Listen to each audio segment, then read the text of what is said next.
I watched the Robert F. Kennedy Jr. confirmation hearing, so you don't have to. And I've got the one moment that I think will linger and matter a little bit. So let's go through it. So Robert F. Kennedy Jr. is in the midst of 2 days of confirmation hearings to be the next Secretary of Health and Human Services. Day one, today, he's in front of the Finance Committee, and tomorrow he will be in charge, in front of the Health and Human, the Health, Education, Labor, and Pensions Committee. It's called HELP. Anyway, these are the committees that have jurisdiction over it. Let me say at the top, I think Robert F. Kennedy Jr. is probably going to be confirmed. I think he's going to have the votes of the Republicans on the panel. They have a majority on the panel. I think they have a majority. Obviously, they have 53 seats in the Senate. So I think he's going to be confirmed as HHS Secretary, which is not something I would have said convincingly or been convinced by 6 weeks ago. If he is confirmed, it's the second quite controversial nominee, Pete Hegseth for Defense Secretary being the first, that Donald Trump and Senate Republicans have managed to get through. So I watched the hearing because I know you probably didn't have 3+ hours to watch the hearing. And there's 1 or 2 senators left to still talk, but I have the gist of it. And let me give you the back and forth, the exchange that mattered, and then tell you what didn't matter. All right, so the exchange that mattered. Michael Bennett is a Democrat from Colorado. He is relatively low profile in the Senate. I think he's a really bright, really interesting guy. He was involved in the Denver school system before he came to the Senate. Again, keeps a low profile, but I will say, amid all of the sort of theatrics, and I'll get to that more in a minute, amid all of the theatrics that go on in these hearings on both sides, I thought that Bennett actually did a good job of, if you were watching this, making clear that Robert F. Kennedy Jr. has taken some positions on some issues that are simply way outside of the norm. So, Bennett opens and says that he wants to, he says, I just have there are many, many things in the record, but I hope that you could answer these questions yes or no. I've tried to ask these in a manner that's faithful to what you actually said because I didn't want to have a debate about whether you actually said them. So first of all, I like that, right? Let's have a good faith debate.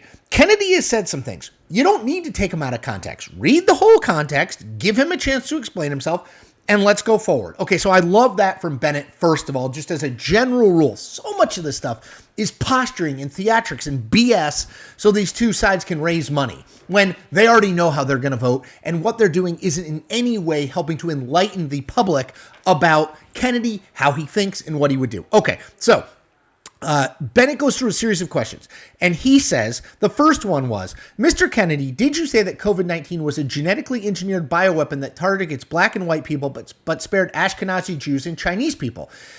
Kennedy responds, I didn't say it was deliberately targeted. I just quoted an NIH-funded and NIH-published study. It goes back and forth and back and forth.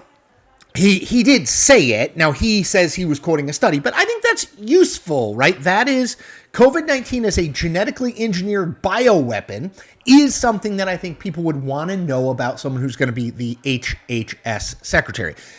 Bennett moves on. He says, did you say that Lyme disease is highly likely a materially engineered bioweapon? I made sure I put the highly likely. Did you say Lyme disease is a highly likely military engineered bioweapon? To which Kennedy responds, I probably did say that.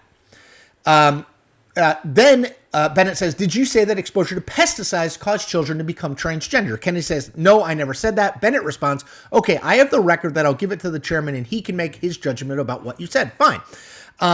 He moves on. Did you write in your book, it's undeniable that African AIDS is an entirely different disease from Western AIDS. Yes or no, Mr. Kennedy? To which Kennedy responds, I'm not sure. Okay, so that to me, and they don't have all that much time. They have like 5 to 7 minutes to talk total, and that includes the time that the appointee or the nominee gets to respond. So it's not a long time. To me, that is how you handle a confirmation hearing from a senator's point of view. You use what this person has said, and you say, you've said X. Do you believe X? Am I quoting you correctly in saying X? And by the way, part of this is you got to just quote him correctly. Be fair. Don't try to just score partisan points.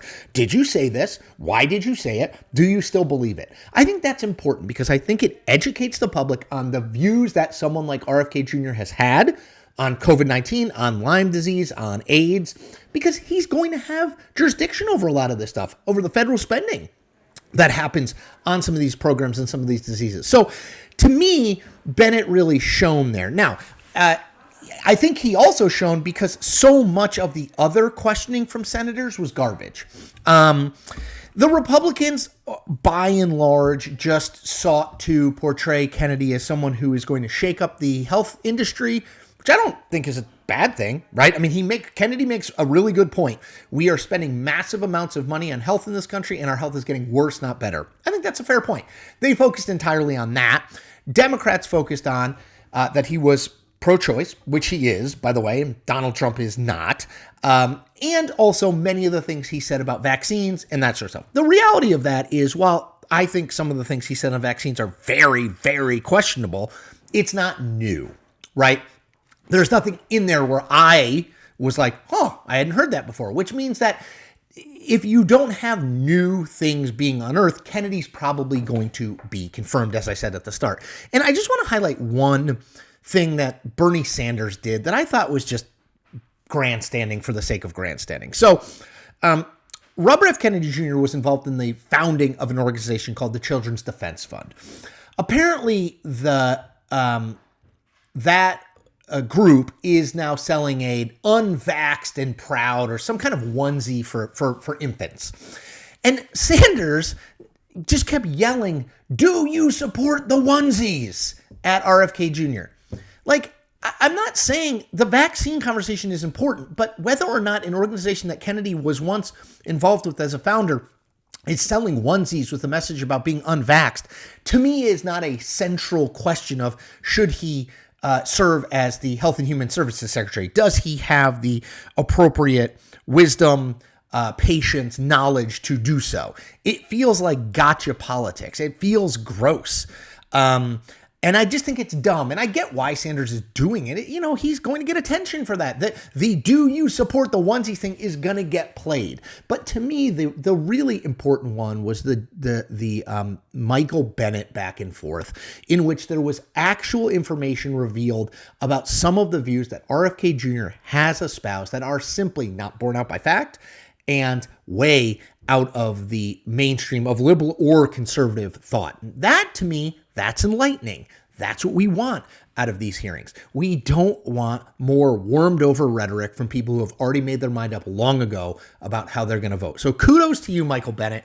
And if you missed the hearing, I just caught you up on everything you need to do. No, trust me. Do not waste your time watching the whole thing because it will make you mad and it'll make you depressed about the state of partisan politics in this country. Okay, as always, I ask you to do 4 things for me. 1, I ask you to subscribe to this channel. We are nearing 60,000. We are really picking up momentum. Please be a part of this movement for independent, authentic, transparent, nonpartisan journalism. I will always call balls and strikes no matter what uniform the guy or gal at bat is wearing. That is my pledge to you. Number 2, I ask you to like this particular video. Number 3, I ask you to comment on this video. Do it for the algorithm. And number 4, as I said, we're growing, but I need your help, right? Nothing grows a channel more than word of mouth. So please tell people online or offline who you think would be interested in what I'm doing here, about what I'm doing here. Spread the word, and thank you in advance for your support. Take care.